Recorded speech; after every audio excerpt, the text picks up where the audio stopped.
Mr. Speaker, I give myself as much time as I may consume. Gentleman's recognized. Mr. Speaker, I rise today in support of H.R. 954, the Co-op Consumer Protection Act. H.R. 954 is a simple bill rooted in fairness. If you are a consumer who complied with the federal mandate to obtain health insurance coverage and your coverage was terminated mid-year because the consumer-oriented and operated plan, or co-op, you bought your plan from collapsed, you shouldn't be liable for the individual mandate penalty for the remainder of that calendar year.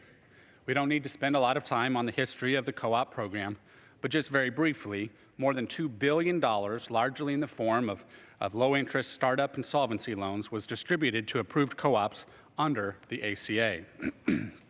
Now, 17 of the 23 co-ops, which received more than $1.7 billion of those dollars, have closed or are in the process of closing, with the remaining 6 also struggling to remain solvent.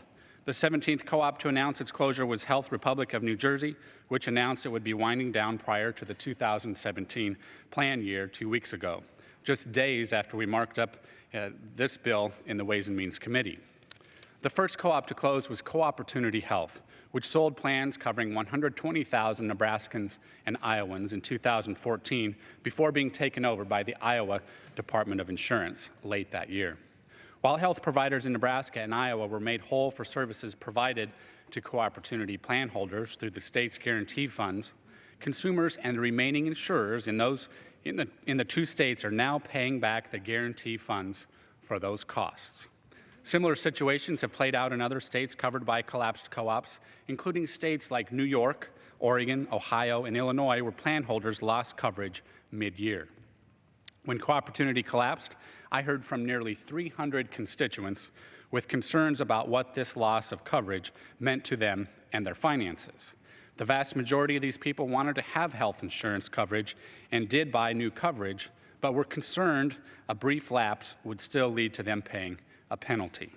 The other side will tell you this bill is unnecessary because these people were provided a special enrollment period and could already apply for a hardship exemption.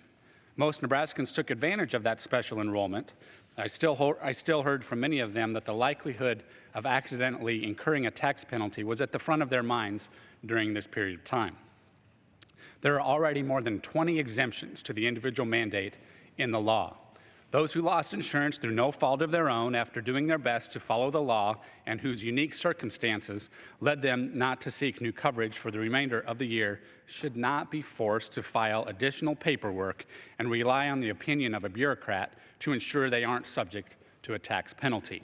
And they certainly shouldn't have to worry about this additional tax while also searching among very limited options for a new insurance plan. Mr. Speaker, I acknowledge there is broad disagreement about the individual mandate. This bill isn't about that. It is about ensuring a small fraction of consumers in a small number of states who did their very best to comply with the law don't have to worry about the threat of a tax penalty.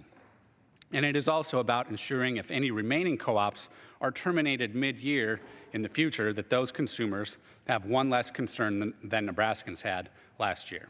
I reserve the balance of my time. Gentleman reserves. The gentleman from Michigan is recognized. I yield such time as I shall consume. Without objection.